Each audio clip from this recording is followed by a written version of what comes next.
बोल ठंडा मतलब कोका कोला। ठंडा मतलब कोका कोला। हाँ ठंडा मतलब कोका कोला। तो दोस्तों आज की वीडियो सच में बहुत ज्यादा मजेदार होने वाली है क्योंकि आज हम one of the most popular brand Coca Cola की मार्केटिंग स्ट्रेटेजी को समझने वाले हैं। आखिर कैसे ये अपनी कोल्ड ड्रिंक जो चीनी पानी से ज्यादा कुछ भी नहीं, जो आपकी बॉडी को सिर्फ नुकसान ही करेगी, उसकी हर दिन 1.8 बिलियन यूनिट से भी ज्यादा सेल करते हैं, जो इन्हें लगभग हर साल $42 बिलियन का रेवेन्यू जनरेट करके देती है। आज इनके अंडर 500 से भी ज्यादा ब्रांड है, जिसमें निमका, फैंटा, स्प्राइट, माजा जैसे पॉपुलर ब्रांड है। आपने बचपन में जरूर सोचा होगा आखिर क्यों हर कोल्ड ड्रिंक जो आप खरीदते हैं जैसे निमका, माजा या स्प्राइट, उसके ढक्कन पे कोको कोला ही लिखा रहता है। उस समय आप बहुत ज्यादा कंफ्यूज होते होंगे, लेकिन इसका सॉल्यूशन यही है कि भाई ये सारी कंपनीज कोको कोला की है।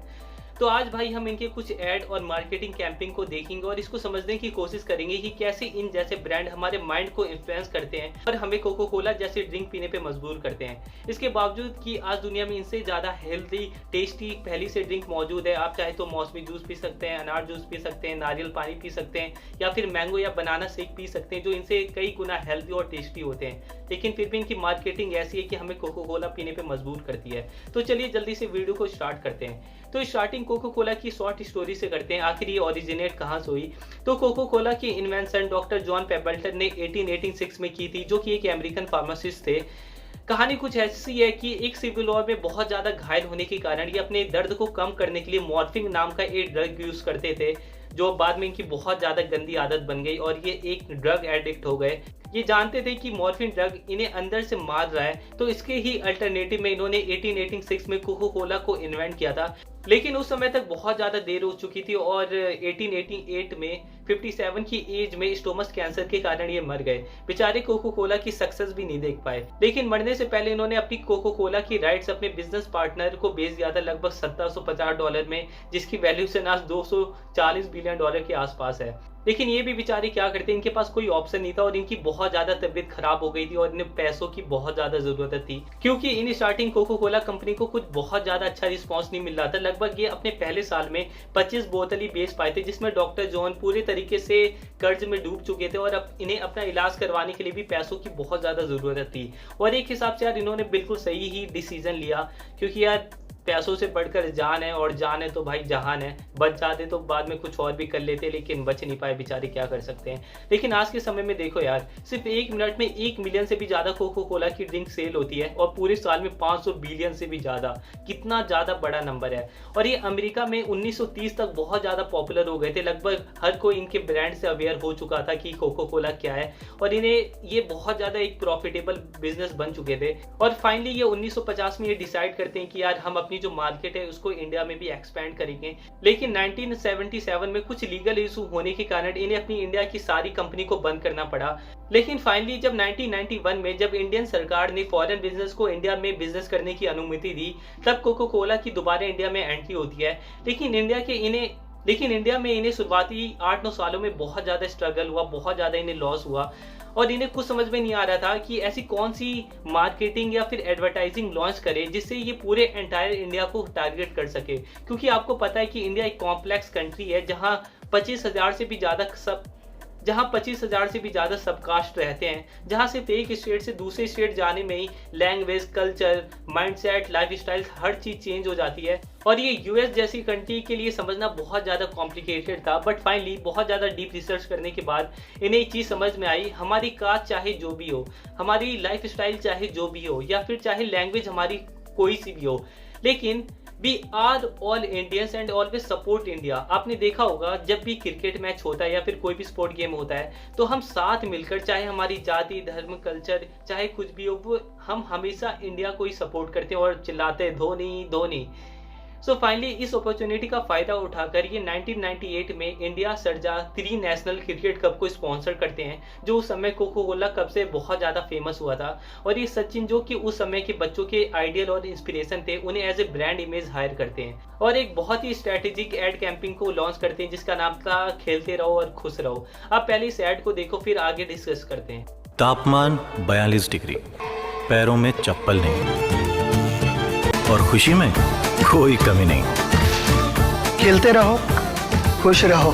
अगर सच बताऊं तो मुझे नहीं पता कि आपने इस ऐड को देखकर क्या समझा या क्या नहीं समझा, लेकिन एक चीज जो मुझे पता है, अगर आप इतनी धूप में क्रिकेट खेलोगे जहां बच्चों के पैर जल रहे हैं, तापमान 42 डिग्री के आसपास है, बच्चों से सही से खड़ा भी नहीं हो पा रहा, तो आपकी मम्मी पापा आपके मार मार के पिछवाड़ा लाल कर देंगे, जो कि एक हिसाब से बिल्कुल सही भी है, क्योंकि इतनी धूप में अगर आप क्रिकेट खेलोगे तो सिर्फ आपकी तबीयत ही खराब होगी। लेकिन यहाँ समझने वाली बात यह है, इन्होंने कितनी ज्यादा strategically with the help of great emotional story हमारे माइंड को इन्फ्लुएंस किया, ये बिलीव करने पर कि कोको कोला जो है उसका मतलब हैप्पीनेस है, खुशी है। मतलब कोको कोला को इन्होंने as a symbol of happiness introduce किया। यहाँ पर इन्होंने ऐसा कुछ भी फीचर नहीं किया कि कोको कोला कितना ज़्यादा हेल्दी है या टेस्टी है, इसमें कौन से इंग्रेडिएंट है, इससे हमारी बॉडी को क्या क्या बेनिफिट है, लेकिन इसके बजाय इन्होंने एक हमें बहुत ही अमेजिंग ग्रेट स्टोरी दिखाई। अगर आप यहाँ पर ध्यान से देखो तो एड के बीच में इन्होंने कहीं पर भी कोको कोला को बीच में सही से रिप्रेजेंट भी नहीं किया, और बस लास्ट 3 to 4 सेकंड में सचिन का बहुत छोटा रोल था जिसमें वो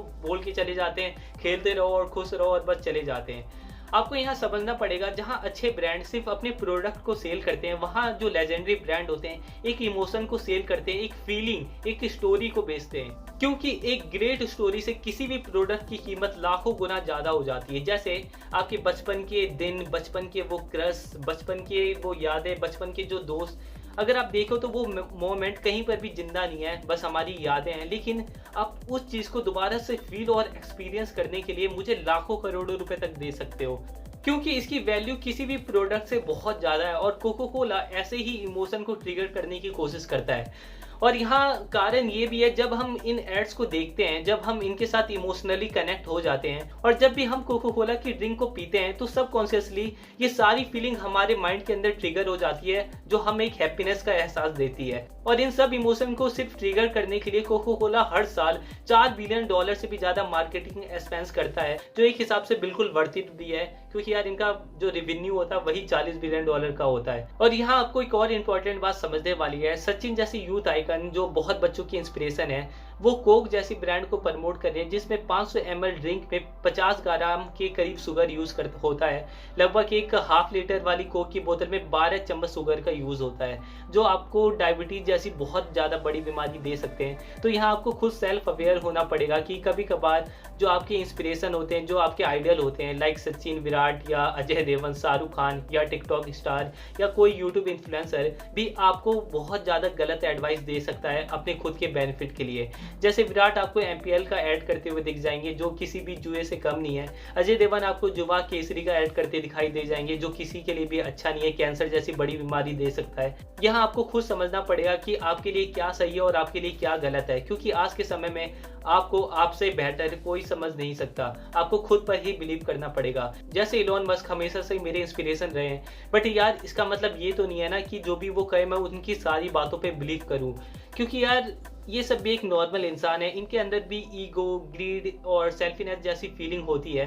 तो अगली बार never believe completely in anyone, जब तक कि आप दोनों साइड के स्टैंड पॉइंट को ना समझ लो कि जो आपको सामने वाला जो कुछ दिखा रहा है उसका रियल में मोटिव है क्या, वो आपसे चाहता क्या है।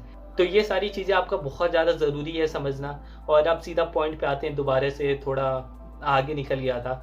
तो भाई सिर्फ इस अकेले कैंपिंग की वजह से कोको कोला की इंडिया में 100 टाइम से भी ज़्यादा सेल्स इंक्रीज हुई, और इन्हें मतलब लोगों के अंदर एक बहुत ही यूनिक जगह सी बना ली, मतलब बच्चों के अंदर खासकर। और जो इनकी दूसरी सबसे सक्सेसफुल मार्केटिंग कैंपिंग थी वो थी ठंडा मतलब कोको कोला। इन्होंने अपनी पहली मार्केटिंग में इंडिया के बहुत सारे बच्चों को टारगेट किया, वही इनकी टारगेट ऑडियंस थी।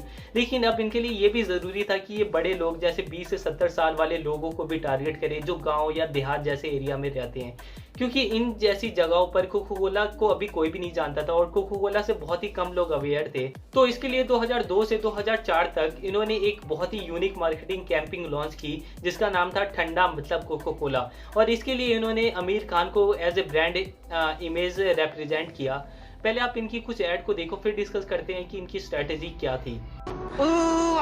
माउंट एवरेस्ट है साहब। मैं तो थक गई, ठंडा पिलाइए ना। टाइगर है साहब, अभी आगे कुतुब मीनार भी दिखाएगा साहब। वो दिल्ली में है। ए दिल्ली है साहब, जैसा ए ठंडा है साहब, वैसा ताजमहल है, टाइगर है और ए दिल्ली है साहब। ठंडा मतलब कोका कोला, ठंडा मतलब कोका कोला, तू मुझे ठंडा पिला दे, ठंडा मतलब ठंडा मतलब कोका कोला, नारियल पानी नहीं होता है, लस्सी, सत्तू, दही। If you look all this ad you understand कितना ज्यादा अग्रेसिवली आपके माइंड में ये डालने की कोशिश की जा रही है कि ठंडा मतलब कोको कोला। यहाँ आमिर खान एक से एक डिफरेंट रोल प्ले कर रहे हैं सिर्फ एक सिंपल पर्पस के लिए कि आपके दिमाग में ये बैठा पाए कि ठंडा मतलब कोको कोला ही होता है। क्योंकि जो एक चीज़ जो हमारे इंडियन कल्चर में सबसे ज़्यादा कॉमन है, जब भी कोई हमारे घर पर कोई मेहमान आता है, जो एक क्वेश्चन है जो हम हमेशा उनसे पूछते हैं कि यार आप ठंडा लोगे या गर्म। जहाँ हमारे सिंपल मीनिंग होता है ठंडा मतलब नींबू पानी हो गया, ठंडा पानी हो गया, लस्सी या फिर जूस वूस हो गया, और गर्म मतलब चाय। लेकिन इतनी ज़्यादा कोका कोला की ऐड देखने के बाद लोगों का पूरा परसेप्शन ही चेंज हो गया था ठंडा वर्ड को समझने का। अब लोग जब भी ठंडा बोलते थे तो लोगों का लगता था कि यार ठंडा मतलब कोको कोला, और वो जाकर ठंडा ले आते थे। आपने भी इस चीज़ को ज़रूर फील किया होगा, जब आपके घर कोई मेहमान आता है, अगर उसने बोल दिया कि भाई ठंडा, मतलब उसका रिप्लाई आया ठंडा, तो आप जाकर चुपचाप कोको कोला लेकर आ जाते थे। और नींबू पानी, लस्सी, ये सारी चीज़ें उसको पिलाना आपको एक ऑकवर्ड, एक मतलब चीप फीलिंग सी देता होगा। यहाँ पर आपको जो एक चीज़ समझने की ज़रूरत है कि कोको कोला के लिए कॉम्पिटिटर सिर्फ अदर ड्रिंकिंग ब्रांड ही नहीं है, बल्कि हमारे फेवरेट इंडियन ड्रिंक्स भी है, जैसे लस्सी, जूस, नींबू पानी, ठंडा पानी, जिससे इनका बहुत ज़्यादा लॉस होता था। और इस चीज़ को कम करने के लिए इन्होंने बहुत ही ज़्यादा स्ट्रैटेजिकली अपने ठंडा मार्केटिंग कैंपेन से इसे रिप्लेस किया और हमारे ठंडा वर्ड को समझने का बिल्कुल ही परसेप्शन ही चेंज कर दिया। और इस पूरी मार्केटिंग स्ट्रैटेजी को लाइफ स्टाइल मार्केटिंग कहते हैं, आपको बता दूं, जिसे 1950 में पहली बार मार्लबोरो सिगरेट ब्रांड ने इंट्रोड्यूस किया था, जिसका एक सिंपल मोटो था, sell a lifestyle not a product. आपको पता होगा मार्लबोरो एक सिगरेट ब्रांड है जिसका पीने से हर साल लाखों लोग मरते हैं, लेकिन ये अपनी एडवर्टाइजिंग में सिगरेट को प्रमोट ना करते हुए एक ऐसे परफेक्ट डैशिंग जिस पे हजारों लड़कियां मरती हैं, एक मार्लबोरो मैन को इंट्रोड्यूस किया करते थे, जिसके मुंह में हमेशा मार्लबोरो की एक सिगरेट रखी रहती थी, मतलब पीता रहता था, जिसकी तरह बनने का हर एक आदमी सपना देखता था, उसकी जैसी पर्सनैलिटी चाहता था। और सिर्फ उस जैसा दिखने के लिए, उस जैसी पर्सनैलिटी के लिए लोगों ने भी लाखों करोड़ों की संख्या में लोगों ने सिगरेट पीना स्टार्ट कर दिया था। और इस सिर्फ मार्केटिंग स्ट्रैटेजी से, जो लाइफ स्टाइल मार्केटिंग स्ट्रैटेजी से, मार्लबोरो सिर्फ 5 साल में दुनिया की नंबर 1 सिगरेट ब्रांड बन चुका था। आप इसे जियो के साथ भी कनेक्ट कर सकते हो। कैसे जियो ने हमें फ्री इंटरनेट प्रोवाइड करवा के हमारे पूरे लाइफ स्टाइल को ही चेंज कर दिया, मतलब बिल्कुल ही चेंज कर दिया, जहाँ पर ये free internet, free call, free message, free movies, free TV, free song, पता नहीं क्या क्या दिया है हमारी लाइफ स्टाइल में जियो को डालने के लिए। तो आप समझ सकते हैं कि जो ये ब्रांड है, इनकी मार्केटिंग स्ट्रैटेजी किस लेवल की होती है। सो जो आपको यहाँ पर एक चीज़ समझने की ज़रूरत है कि आपको अपना प्रोडक्ट नहीं बेचना, आपको बेचना है वैल्यू, इमोशन, फीलिंग, एक स्टेटस सिंबल, जो बहुत ज़्यादा एक कमाल की मार्केटिंग स्ट्रैटेजी होती है। तो इनकी ये मार्केटिंग कैंपेन इंडिया में बहुत ज़्यादा सक्सेसफुल रही, जहाँ पर किसी भी ऐड में सही से अपने आप को ना फीचर करते हुए भी इन्होंने आज लाखों करोड़ों में अपने ब्रांड को बेच दिया। तो भाई बहुत ज़्यादा कमाल की स्ट्रैटेजी है लाइफ स्टाइल मार्केटिंग। अगर आप भी अपने स्टार्टअप में यूज़ करना चाहते हो तो बेशक करो, जहाँ पर आप अपने प्रोडक्ट को ना बेचते हुए आप एक लाइफ स्टाइल को बेचोगे। तो अब जल्दी से बढ़ते हैं इनकी third most powerful social media viral campaign की तरफ, जो पूरे सोशल मीडिया में यार इन्होंने तबाही सी मचा दी थी। अब वो यार दिन चले गए कि सोशल मीडिया सिर्फ सेल्फी या फोटोज देखने के लिए लोग यूज़ करते थे। आज सोशल मीडिया एक बहुत ही पावरफुल वेपन की तरह लोग यूज़ करते हैं, जो किसी भी मार्केट, किसी भी कंपनी या फिर किसी भी ग्लोबल इकोनॉमी को गिरा देने की पावर रखता है। तो ये क्या करते थे कि जो बड़े बड़े मॉल होते थे या फिर जो हाँ बहुत ज़्यादा भीड़ रहती थी, जैसे कैनाट प्लेस हो गया, तो वहाँ पर ये अपनी एक कोको कोला मशीन को रखते थे, जिसमें बहुत ही यूनिक तरीके के टास्क और मिशन आते थे, जैसे कि डांस करना, किसी को गले मिलना या मशीन को हग करना।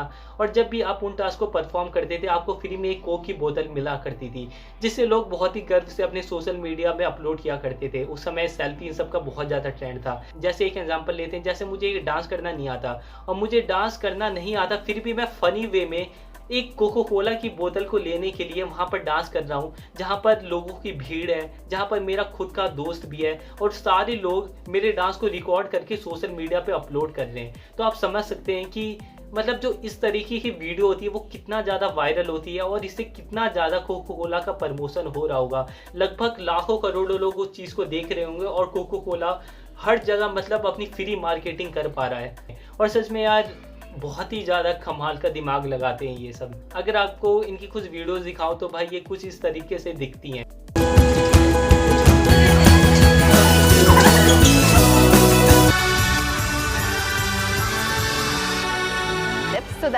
और इस पूरी सोशल मीडिया वायरल कैंपेन की वजह से इनको बहुत ज़्यादा प्रॉफिट हुआ था। लगभग 2014-15 के दौरान इनकी 700 बिलियन से भी ज़्यादा कोक सेल हुई थी।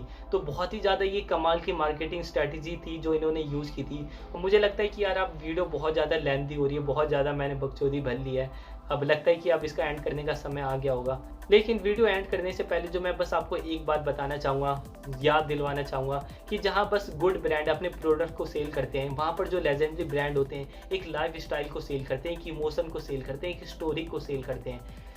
तो मुझे लगता है कि यार अगर आपको और भी मार्केटिंग से रिलेटेड वीडियोस चाहिए तो मुझे ज़रूर बताना नीचे कमेंट करके। और आज की वीडियो को बस यहीं डी एंड करते हैं। अगर आपको स्टार्टअप से रिलेटेड और वीडियोस देखनी है तो आप इन सारी वीडियोस को भी देख सकते हैं। और मिलते हैं अपनी अगली वीडियो में।